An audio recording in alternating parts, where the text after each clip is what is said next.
Vamos a conversar con el exministro de Economía, Luis Miguel Castilla, a quien ya tenemos conectado. ¿Cómo está, señor Castilla? Buenas noches, bienvenido a Buenas Nuevas, Malas Nuevas. Buenas noches.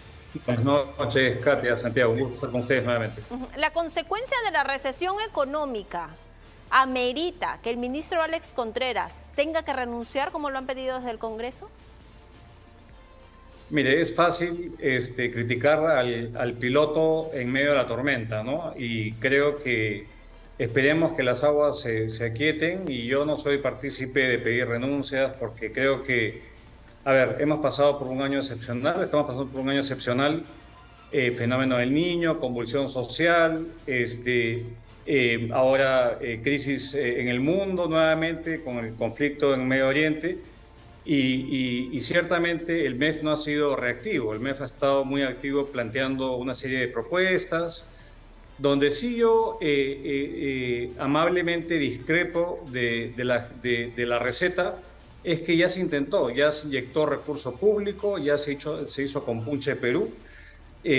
Todo el año, desde el año pasado, se ha venido inyectando muchos recursos a la economía y lamentablemente esa receta ha probado ser ineficaz hasta la fecha, porque vemos que la inversión pública se contrae, por las razones que fuese, que el consumo público, incluso que a mí me sorprende que el consumo público, que es dar básicamente plata gratis a la gente, subsidios, transferencias, bonificaciones, que no tiene mucho misterio, igual cae y la economía está en rojo, ¿no? En rojo, a tal punto que el ministro ha tenido que finalmente admitir que estamos pues en una recesión que yo creo que va a ser transitoria, pero obviamente hay una responsabilidad política, ¿no? Pero no para cambiarlo, ¿no? Yo creo que hay que más bien apuntalar a una salida rápida de esta situación, porque una recesión significa precariedad y problemas para muchos peruanos. Entonces creo que en lugar de sacarlo hay que ver cómo se apoya para mejorar la gestión. Ahora, y si hablamos de un margen de tiempo, digamos, usted ha sido ministro de Economía y habrá previsto una situación de digamos, un bajón económico como el de ahora. ¿Cuánto tiempo se suele requerir para salir de un proceso de recesión? Digamos, hablamos de meses y en todo caso, ¿qué más se puede hacer, no? Porque la ruta del ministro parece ser plan con Punche Perú, créditos y por otro lado, inyección, digamos, de dinero al tema del niño, ¿no? Infraestructuras, gasto público. ¿Con eso basta, digamos? ¿Qué otras ideas se pueden aportar para salir de una recesión y cuánto tomaría esto de tiempo en el mejor de los casos? A ver, Santiago, nuestra economía hoy en día es mucho más fuerte, mucho más resistente que en el pasado. Y clarísimo ejemplo es que en la pandemia, que fue un colapso brutal, duró un año. Un año cayó 11%, el siguiente año se recuperó 13%. Si uno se remonta a la crisis financiera global del año 2008-2009, en el año 2009 la economía creció 0,9% y al año siguiente creció 10%. Entonces la capacidad de la economía de recuperación es muy fuerte. Correcto. El problema está en que este shock que hemos tenido, combinado de múltiples factores internos, externos, nos agarra debilitados y sin ningún motor de crecimiento. Si uno pasa revista por la inversión privada cae, colapsa por distintos motivos, desconfianza, trámites, desidia, temor de apoyar al sector privado porque eso puede traer críticas, por un lado. La inversión pública no despega porque depende de gobiernos subnacionales que tienen problemas para ejecutar. El consumo, que es el otro candidato, el consumo público, ya lo comentamos, se contrae, y el consumo privado, que es a mí lo más preocupante y es el componente más importante del gasto, el año pasado creció 3% y este año probablemente si crece 1 o poco menos de 1, es mucho. ¿Y esto Claro. por qué? Porque la inflación carcome la capacidad adquisitiva de las familias y obviamente lo que se ha recuperado ha sido el empleo precario que paga menos. Y si vamos a lo tercero, que es el mundo está complicado. Tenemos que el mundo puede crecer menos por los problemas en la China, ahora hay riesgos geopolíticos. Entonces, en esta coyuntura no hay ningún motor clave que nos jale de esto. El único motor que ha probado ser resiliente y es el que genera empleo es la inversión privada. y por ahí tienen que ir los tiros y las políticas. Lo que se ha hecho hasta ahora ha sido insuficiente y persistir en una receta fracasada nuevamente no tiene mucho sentido, y ahí le doy la razón al congresista Anderson, pero no iría al extremo de decir saquen al ministro porque fácil es criticar de afuera, por dentro se intenta lo mejor, pero no depende de una persona, es un equipo y es una estructura pública que lamentablemente ha probado ser totalmente ineficaz ante una situación como la que estamos viviendo. Ahora, muchos expertos, señor Castilla, han señalado que al cierre de este año la economía ya no cerraría en 1%, sino en 0.9, en 0.8%. ¿Cuál es su estimación y qué se espera para el próximo año? A propósito que he mencionado los factores también con los que podría influir en nuestro país. Katia, yo creo que este año lamentablemente no vamos a crecer en el mejor de los casos, va a ser cero crecimiento y probablemente tengamos una ligera contracción. Y esto es confirmado por la mayoría de analistas y estoy seguro de que en la próxima actualización que haga el MEF o el Banco Central ya van a reflejar esta realidad. Este año es un año perdido, es un año de mayor pobreza, de precariedad, un pésimo año, el peor año en los últimos 25 años si uno excluye la pandemia. Ahora, hacia futuro, lo positivo es que la inflación va a ceder poco a poco, el niño se va a acabar y vendrá un efecto de reconstrucción que irá a movilizar, digamos, la actividad económica. Y lo que persiste, la verdad, es el tema político, el tema institucional, el Congreso irresponsable, el gobierno débil y permisivo, y creo que eso es lo que frena la inversión privada en el país, más una serie de costos de transacción que hace todo muy engorroso. Entonces, la receta es, ya el sector público ya dio lo que pudo, yo me iría mucho más activo a la promoción de ciertos proyectos privados y jugármela por un par de reformas que muestre pues, convicción de que las cosas como están no dan para más, y dar la pelea, aunque eso signifique comprarse pleitos políticos fuertes. Claro. El gobierno no quiere pelearse con nadie y este es el momento de romper huevos para hacer pues, la tortilla. De lo contrario, vamos a quedarnos en un nivel de crecimiento de 1%, 1,5% el año entrante, que es absolutamente insuficiente para reducir la pobreza. Requerimos mínimo 4% de crecimiento. De lo contrario, vamos a estar retrocediendo y esto significa tener una visión y un cambio distinto en la receta que creo que hasta ahora no ha funcionado, pero hay razones que explican ello. No es antojadizo y no es porque el ministro no quiera, sino porque depende de toda una estructura que lamentablemente se ha vuelto muy ineficiente.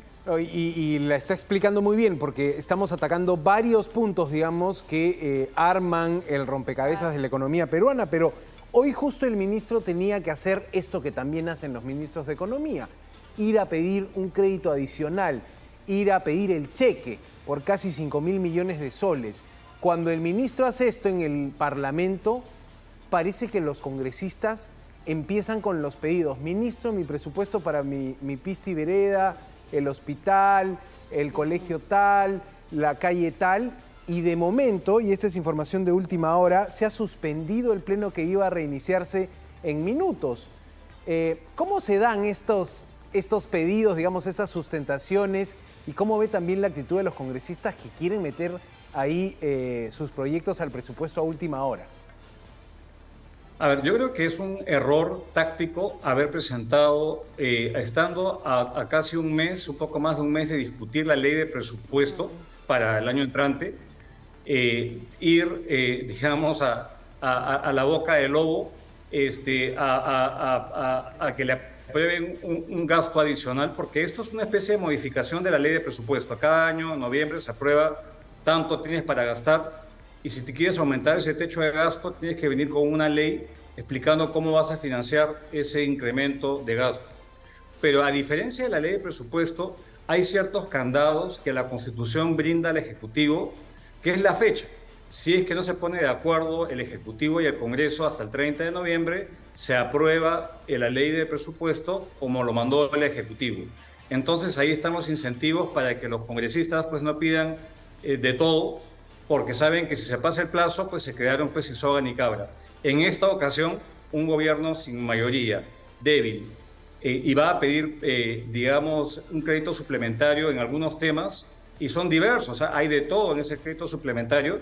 Obviamente abre pues, el apetito voraz de congresistas populistas y que lo que les interesa pues les importa poco la estabilidad macroeconómica del país y que quieren pues ahora levantarse digamos, una farra fiscal. Entonces yo creo que haces un error que le puede pasar una factura grande al ministro, es ir a presentar este crédito suplementario. Si estuviera funcionando perfecto el gasto público y hay comprobada capacidad de reactivación, vale la pena dar el esfuerzo. Pero para meter más plata a este Congreso, que incluso se puede prestar a una lectura populista, clientelar, creo que flaco favor se está haciendo y yo creo que no es el buen timing. Yo creo que si hubiese dependido de mí, hubiese hecho otra cosa, porque ahorita se está metiendo la boca del lobo y creo que es muy peligroso lo que está haciendo el Congreso, porque el Congreso, por definición, es insaciable y es irresponsable. A propósito de esto y las medidas populistas que usted señala que toma el Congreso, han estado debatiendo hasta la semana pasada un nuevo retiro del Fondo de Pensiones, de las AFP, y los congresistas de la Comisión de Economía aseguraban que de todas maneras lo iban a aprobar el retiro para todos.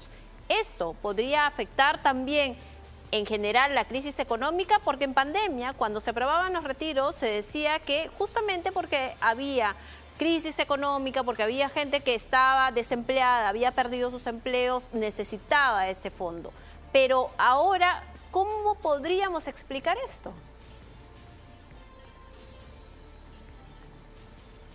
Vamos a ver si tenemos la conexión con... Si hubiese cierta racionalidad, vamos a mejorar esto esa ahorita, conexión. Señor Castilla, le pediría que retome porque hemos perdido la conexión por un momento y ya no se llegó a entender el sentido de lo que estaba diciendo. Si podría retomarnos Acá la estoy de respuesta. vuelta. Gracias. Ahí está. ¿Sí logró captar mi pregunta? Sí, escuché la pregunta. Escuché la pregunta respecto al séptimo retiro. Esto nuevamente muestra la irresponsabilidad del Congreso, porque esto no es que vaya a favorecer a la gente que menos tiene. Al contrario, los que menos tienen ya no tienen nada que retirar. Ya tenemos, si se fuese a aprobar un séptimo retiro, tendríamos a 4 millones de afiliados con saldo cero en sus cuentas. Y si uno ve el impacto de corto plazo, es que lo que hace esto es que va a ser mucho más difícil que el gobierno pueda emitir deuda. La hace mucho más cara y esto perjudica justamente el esfuerzo fiscal que el gobierno tiene que hacer. Básicamente tendría que dedicarle más presupuesto a pagar intereses más altos que a dedicarlo a actividades que puedan servir para el cierre de brechas o para la reactivación. Entonces, esto no se entiende y peor, a portas de discutir una reforma del sistema privado, del sistema previsional integral. Esto responde a móviles de corto plazo y no favorece a nadie, salvo a los congresistas que quieren pues congraciarse con algún rédito de corto plazo sin medir las consecuencias muy malas para el país en el corto plazo y en el largo plazo aquellos que van a carecer de una pensión a futuro. Bien, señor Castilla, una consulta más. Entonces, ¿es lo mejor que hayan suspendido en este momento el Pleno y considera que el ministro ya no debería regresar para hacer esta solicitud? No, es que yo creo que ya fue esa posibilidad, porque usualmente incluso si uno hace un símil con la ley de presupuesto, hay un cuarto intermedio donde se concilian las posiciones. Entonces, se está como reeditando una mini ley de presupuesto y probablemente el ministro está negociando qué va y qué no va. Pero de eso no se trata esto, no se trata de regalar plata a intereses partidarios o puntuales. Se trata de ver cómo se puede reactivar la economía dando recursos a donde efectivamente haga sentido y no una repartija de favores ni congraciarse con nadie. Pero yo creo que ya salvo que la comisión de presupuesto, que me imagino donde se ha discutido esto, pide que vuelva a la comisión y que se discuta más, con un poquito más de calma. Yo creo que lamentablemente estos cuartos intermedios son justamente lo que se está negociando de proyectos adicionales, como usualmente ocurre cada año en los cuartos intermedios de la ley de presupuesto. Esto lamentablemente ya creo que es irreversible y ya no hay vuelta atrás, sino lograr ojalá que prime un mínimo de responsabilidad de los padres y madres de la patria. Correcto. Luis Miguel Castilla, director ejecutivo de Vidensa, también exministro de Economía. Gracias, señor Castilla, por su tiempo. Muchas gracias, señor Castilla. Gracias. Buenas noches. Buenas noches. Gracias. Bueno, qué interesante, ¿no? Esa mirada de que el ministro puede haberse precipitado, digamos, y de que efectivamente los congresistas pueden estar en este momento desplumándolo para añadir sus proyectos y conseguir algo de presupuesto. Que debió esperar un poco más, ¿no? La ley de presupuesto se aprueba ahora, a fines de noviembre también, Sí. un mes Ahora, más. uno diría, ¿no? Pero no está bien que los congresistas pidan dinero para sus proyectos. Claro, pero a eso a veces condicionan la aprobación, digamos, de todo el crédito, ¿no? Entonces ahí se da la negociación y la pugna política.